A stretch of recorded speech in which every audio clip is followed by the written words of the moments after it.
Today I am going to take the class 10. First chapter is chemical reactions and equations. Here you can see that change is two types, physical and chemical.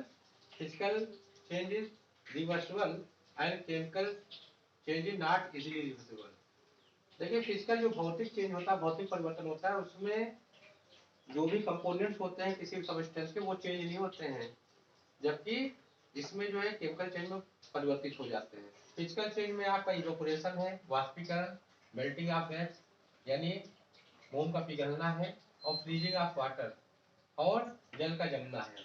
Chemical change में हम जो है दूध को दही में परिवर्तित कर देते हैं, आयरन का जो रस्टिंग हो जाता है, और फूड का जो डाइजेशन, ये सब केमिकल रिएक्शंस होते हैं। क्वेश्चन है what is the chemical reaction, रासायनिक क्रियाएं क्या है। तो ये chemical reaction is a change, chemical reaction जो है वो परिवर्तन होता है जिसमें एक या एक से अधिक रिएक्टेंट्स जो है वो एक दूसरे से रिएक्ट करके नए पदार्थ बनाते हैं, सब्सटेंस बनाते हैं, जो कि पहले से पूर्ण रूप से भिन्न प्रॉपर्टीज या गुण रखते हैं। केमिकल रिएक्शंस में आप देख रहे हैं this is LHS1 and this is RHS। LHS को हम रिएक्टेंट्स कहते हैं, और ये मॉलिक्यूल हो सकते हैं, एटम हो सकते हैं, आयन के फॉर्म में हो सकते हैं रिएक्टेंट्स, और प्रोडक्ट्स जो नए सब्सटेंस होते हैं, बनते हैं, उनको हम न्यू प्रॉपर्टी शोइंग स्पीशीज या प्रोडक्ट्स कहते हैं। Here you can see this is sodium in solid form and this is H2O, this is liquid form। ये दोनों जो है रिएक्टेंट्स कहलाते हैं, और एरो के लेफ्ट हैंड साइड है तो ये रिएक्टेंट्स है, और एरो हेड की तरफ जो भी पोर्शन है NaOH और H2 ये दोनों प्रोडक्ट्स हैं, और ये राइट हैंड साइड से दोनों बैलेंस है दोनों तरफ। Because law of conservation states that atom matter cannot be created not to be destroyed, it can only change its one form to the another। यहाँ आप देखिए कैसे हम पहचानेंगे कि केमिकल रिएक्शन हुआ। उसकी पहचान होता है कि रिएक्शन होने के बाद कलर में परिवर्तन आ जाता है, उसके स्टेट में परिवर्तन आ जाता है, उसके तापक्रम में परिवर्तन आ जाता है, और यहाँ पर गैस उसमें से निकलती है केमिकल रिएक्शन में, और प्रेसिपिटेट गैस जब निकलती है तो अपर हेड का काम करते हैं, और जब प्रेसिपिटेट बनता है तो लोअर हेड का हम एरो का यूज करते हैं। अब आते हैं हम केमिकल इक्वेशन क्या होता है। तो एक chemical equation is the symbolic representation of A chemical reaction. एक रासायनिक क्रियाओं का जो सिंबॉलिक प्रस्तुतिकरण है उसको हम केमिकल इक्वेशन कहते हैं, और इस सिंबल्स के द्वारा और फार्मूले के द्वारा जो है रिएक्टेंट्स के द्वारा हो सकता है, और जो प्रोडक्ट्स बनते हैं उनके लिए भी हम इस सिंबल्स और फार्मूले का वर्क करते हैं। यहाँ पर देख रहे हैं आप मेथेन और ऑक्सीजन को हमने वर्डली लिख दिया है, और ये कार्बन डाइऑक्साइड वाटर लिख दिया है। ये रिएक्टेंट्स है left hand side, right hand side products है।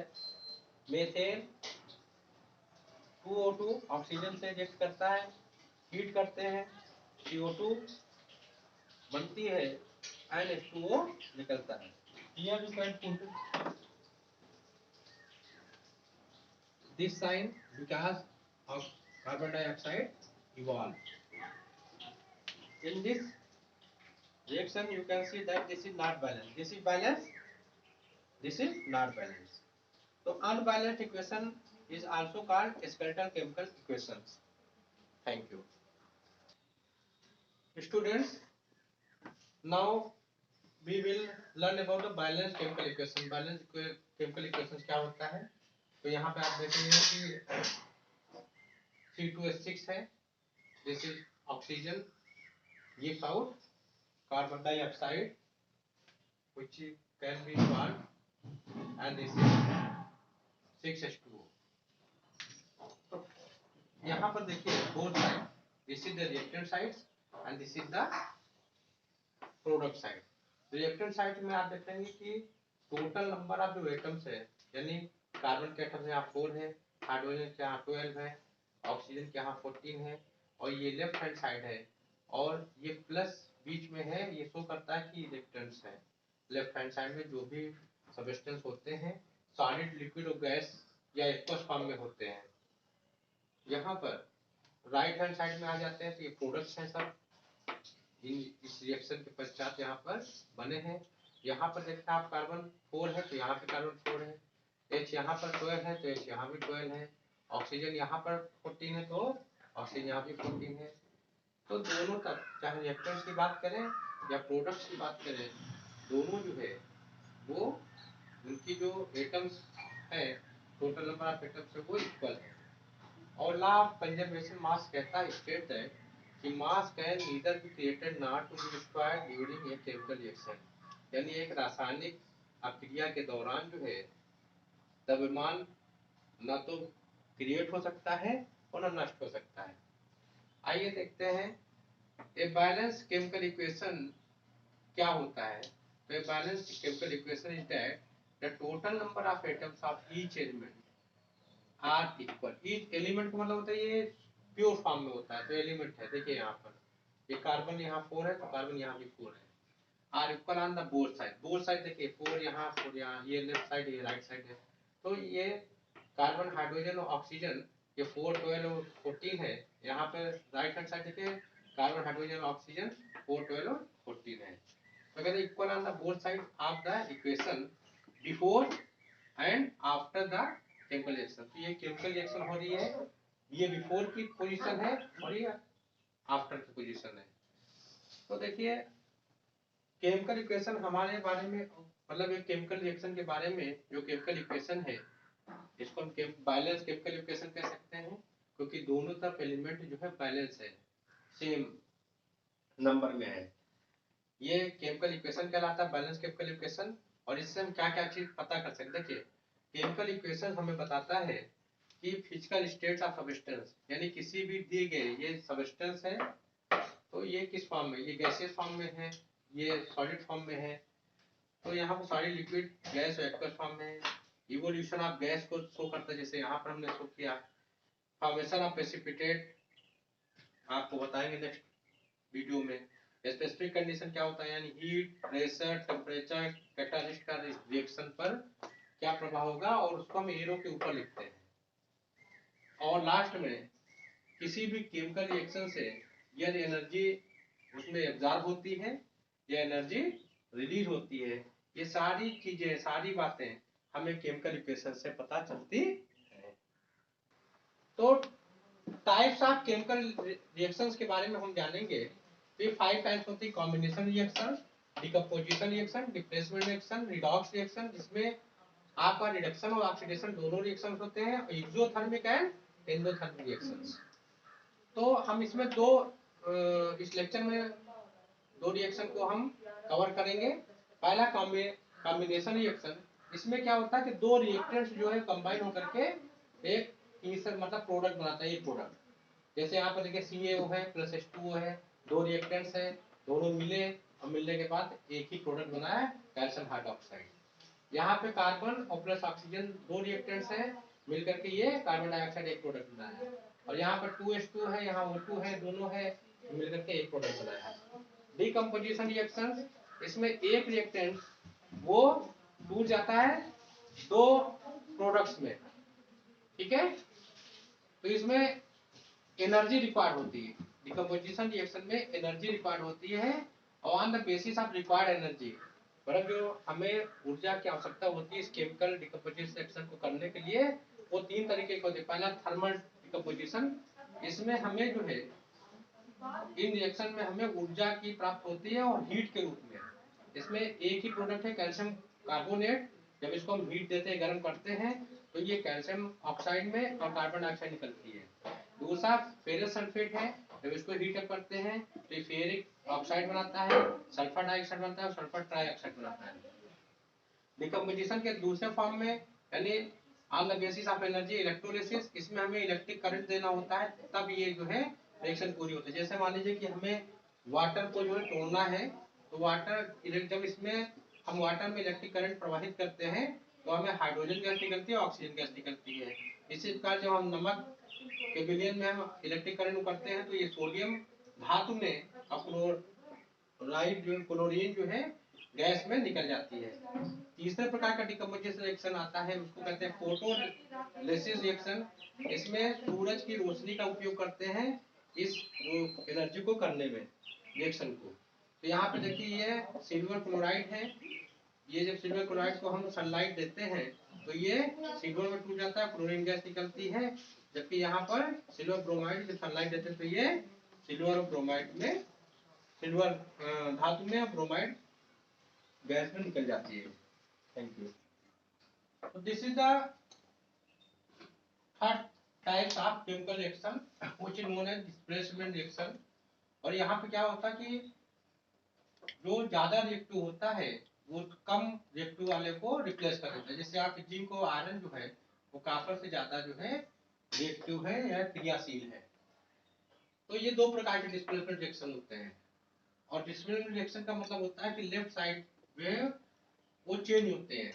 देखिए सिंगल डिस्प्लेसमेंट रिएक्शन जो है इसमें एक ही केवल प्रकार का रिएक्टिव एलिमेंट होता है जो कि दूसरे कम रिएक्टिव एलिमेंट को रिप्लेस करता है। जैसे यहाँ पर देखिए जिंक है और यहाँ कॉपर है, तो कॉपर जो है सल्फेट के साथ है, रिएक्टेंट पोजीशन में है। लेकिन यहाँ प्रोडक्ट की पोजीशन में आप देखते हैं कि यहाँ जिंक जो है वो कॉपर को रिप्लेस करके सल्फेट की जगह आ जाता है और कॉपर फ्री हो जाता है। यहाँ फ्री फॉर्म में आप देख रहे हैं आयरन है और यहाँ कॉपर सल्फेट कंबाइंड फॉर्म में है। ये चूंकि आयरन जो है वो कॉपर से ज्यादा रिएक्टिव है इसलिए ये इसको रिप्लेस कर देता है और अपना स्वयं यहाँ स्थापित हो जाता है, तो ये आयरन सल्फेट हो जाता है। डबल डिस्प्लेसमेंट रिएक्शन में क्या होता है, इसको हम प्रेसिपिटेशन रिएक्शन भी कहते हैं। यहाँ देखिए नीचे को साइन है, ये प्रेसिपिटेट है। तो यहाँ पे क्या होता है कि जो लेफ्ट हैंड साइड है जिसको हम रिएक्टेंट साइड भी कहते हैं, तो इसमें जो रिएक्टेंट मॉलिक्यूल्स है जैसे यहाँ पे सोडियम सल्फेट है, बेरियम क्लोराइड है, तो इसमें देखिए सोडियम जो है सल्फेट के साथ है लेकिन यहाँ पर सोडियम किसके साथ है, क्लोराइड के साथ। यहाँ बेरियम क्लोराइड के साथ है लेकिन यहाँ बेरियम किसके साथ है, सल्फेट के साथ। यानी दो जगह रिप्लेसमेंट हुआ, सोडियम जो है वो क्लोराइड के साथ और बेरियम जो है वो सल्फेट के साथ रिप्लेसमेंट किया। यहाँ देखिए यहाँ सिल्वर नाइट्रेट है और सिल्वर ब्रोमाइड है, तो सिल्वर के साथ यहाँ नाइट्रेट है, यहाँ सोडियम के साथ ब्रोमाइड है। तो सिल्वर ने क्या किया, ब्रोमाइड से कंबाइन कर लिया तो AgBr बनाया, और सोडियम ने क्या किया, नाइट्रेट के साथ कंबाइन किया तो यहाँ पर सोडियम नाइट्रेट बनाया। केमिकल रिएक्शन के 4 टाइप्स में हम ऑक्सीडेशन रिएक्शन और रिडक्शन रिएक्शन के बारे में जानेंगे। ऑक्सीडेशन रिएक्शन होता है जिसमें ऑक्सीजन का जुड़ाव होता है किसी पदार्थ से, हाइड्रोजन निकलती है और कोई भी अभिक्रिया जो है इलेक्ट्रॉन लूज करती है। तो देखिए फर्स्ट टाइम में यहाँ पर कॉपर के साथ ऑक्सीजन क्या हो रहा है, यहाँ ऐड हो रहा है। देखिए कॉपर के साथ ऑक्सीजन ऐड हो गया तो इसका ऑक्सीडेशन हो गया। दूसरे में क्या होता है कि हाइड्रोजन निकल रहा है, देखिए यहाँ पे H2S यानी हाइड्रोजन सल्फाइड है, जब ऑक्सीजन से रिएक्ट किया तो सल्फाइड अलग हो गया और हाइड्रोजन जो है वो अलग हो गया, यानी हाइड्रोजन यहाँ से रिमूव हो रहा है। जिंक में क्या हो रहा है कि यहाँ पर ये मेटल है और ये आयनिक फॉर्म में आ रहा है, आयनिक फॉर्म में आएगा तो इसलिए 2 इलेक्ट्रॉन जो लूज कर रहा है। ये रिएक्शन ऑक्सीडेशन रिएक्शन है। एंड रिडक्शन रिएक्शन में इसमें ऑक्सीजन जो है रिमूव हो जाती है। ठीक इसका उल्टा ये रिएक्शन है। जैसे यहाँ पे पोटेशियम क्लोरेट है, ये KClO3 पोटेशियम क्लोरेट, जब इसको हीट करते हैं, हीट का साइन है तो हमें KCl होता है और 3O2 यानी ऑक्सीजन देखिए यहाँ बाहर हो गई। तो दूसरा क्या है, H2 इज एडेड, सोडियम है धातु और यहाँ पे हाइड्रोजन है। ये क्या हो गया, देखिए हाइड्रोजन आकर के सोडियम से जुड़ गई यानी हाइड्रोजन का जुड़ाव हो गया, तो ये रिडक्शन है। सबस्टेंस गेन्स इलेक्ट्रॉन्स, इसमें लूज होता है तो इसमें गेन होता है, यानी रिडक्शन में इलेक्ट्रॉन गेन हो रहे हैं। देखिए यहाँ पर जिंक है रिएक्टेंट साइड का, 2 इलेक्ट्रॉन इसने एब्जॉर्ब कर लिए और यहाँ पर ये धातु में चेंज हो गई। अब आते हैं रिडक्स रिएक्शन। ऐसी रिएक्शन सही type of reaction in which oxidation reaction and reduction reaction takes place simultaneously, मतलब एक साथ में ही होती है। इसमें देखिए कॉपर क्यूप्रस ऑक्साइड है, तो क्यूप्रस ऑक्साइड में से ऑक्सीजन निकल गया तो इसका रिडक्शन हुआ, और यहाँ हाइड्रोजन जो है वो कॉपर से मतलब इसमें ऑक्सीजन जो है आकर के हाइड्रोजन जुड़ गई तो हाइड्रोजन का ऑक्सीडेशन हो गया। This is the last reaction, this is known as exothermic reaction, जिसमें क्या होता है कि एनर्जी जो है बाहर निकलती है, कोई रिएक्शन होती है। और इसको हम कंबशन रिएक्शन भी कहते हैं। यहाँ आप देखें कि बर्निंग ऑफ नेचुरल गैस में मीथेन आता है, जब इसको ऑक्सीजन सब्जेक्ट पे आते हैं तो ये बर्निंग हो रही है, रिएक्टर साइड है। प्रोडक्ट साइड में हमें कार्बन डाइऑक्साइड मिलती है और जल निकलता है, साथ ही एनर्जी निकलती है या हीट के रूप में। दूसरा है मैग्नीशियम रिबन को जब हम जलाते हैं तो मैग्नीशियम जल करके यहाँ मैग्नीशियम ऑक्साइड बनाता है और हीट निकलती है। इंडोथर्मिक में ठीक इस प्रोसेस को उल्टा होता है। इसमें क्या होता है कि एनर्जी, देखिए यहाँ पर एनर्जी है, इलेक्ट्रिसिटी है, लाइट है, वो रिएक्टेंस को तोड़ने के लिए जरूरत होती है। ठीक है, तो यहाँ देखिए HCO जो ब्रेकअप हो गया है Hg मरकरी में और ऑक्सीजन में, और यहाँ पे अमोनियम क्लोराइड है। जब इसको हीट या इलेक्ट्रिसिटी या लाइट से हम तोड़ते हैं तो ये अमोनिया गैस में और HCl में ब्रेकअप हो जाती है। तो इस प्रकार guys we have finished the chapter completely. Thank you.